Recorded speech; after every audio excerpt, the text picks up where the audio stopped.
Extrait de Ne suis-je pas une féministe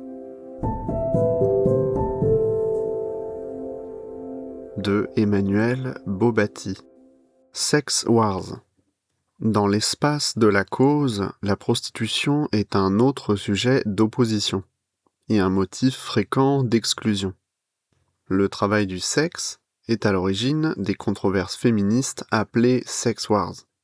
Celles-ci éclatent au début des années 1980 aux États-Unis et portent en elles des enjeux de classe sociale, de conditions de vie et de moyens de subsistance.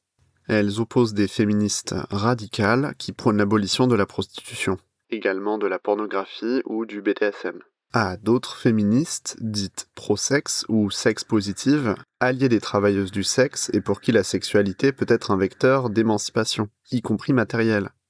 Comme le voile, le travail du sexe divise, et bien souvent dissout des collectifs de femmes. Ce sujet polarise aussi le champ académique des études féministes. Dans le pôle abolitionniste, on trouve entre autres la juriste Catherine MacKinnon ou la théoricienne Andrea Dworkin. Pour elle, prostitution égale viol. Dans ce raisonnement, la prostitution n'est pas une activité professionnelle, c'est une violence sexuelle. Pour d'autres, la prostitution est un travail qui fut autrefois reconnu par l'État français et le demeure dans d'autres cadres nationaux. Celles-là entreprennent de déconstruire la distinction entre mariage hétérosexuel et prostitution. La plupart des femmes se situent d'une manière ou d'une autre sur un continuum des échanges économico-sexuels. Telle est l'hypothèse développée par l'anthropologue Paola Tabet dans La Grande Arnaque. Ce texte montre combien les unions hétérosexuelles sont indissociables de transactions économiques. Il est des périodes et des contextes où une contribution matrimoniale doit être versée aux parents de la femme, c'est le prix de la fiancée, ou à ceux du mari, c'est la dot. Dans de nombreux cas, y compris la plupart des mariages de notre époque, la transaction se limite à des paiements compensatoires de l'époux à l'épouse, sous la forme d'argent, de statut, de biens ou de cadeaux. Or, de telles transactions signent le transfert de droit au mari sur sa femme. Droit sur sa sexualité, mais aussi plus généralement sur son corps, sa capacité reproductive, son travail domestique. Il ne s'agit pas d'un échange réciproque, d'un échange du même avec du même, de la sexualité échangée contre de la sexualité.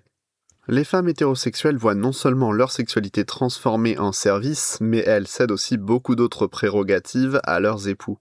La grande arnaque pour Paola Tabet réside in fine dans la spoliation des femmes, dans la normalisation de l'asymétrie du contrat.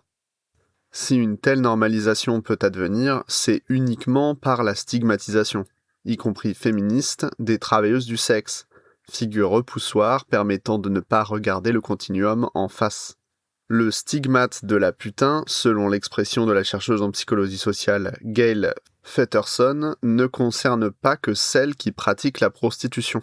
Ce stigmate est une épée de Damoclès qui pèse sur toutes les femmes.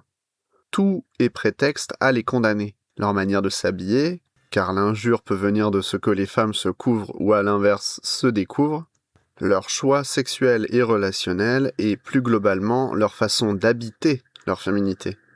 Quel que soit leur statut ou leur style, toutes risquent un jour ou l'autre d'être taxées de putes, une catégorie contre laquelle elles sont sommées de se construire, ainsi que le montre la sociologue Isabelle Claire. Là où les garçons, eux, doivent se défendre d'être des PD. La respectabilité des femmes passe nécessairement par leur vertu, c'est-à-dire par l'acceptation du monde de leur sexualité.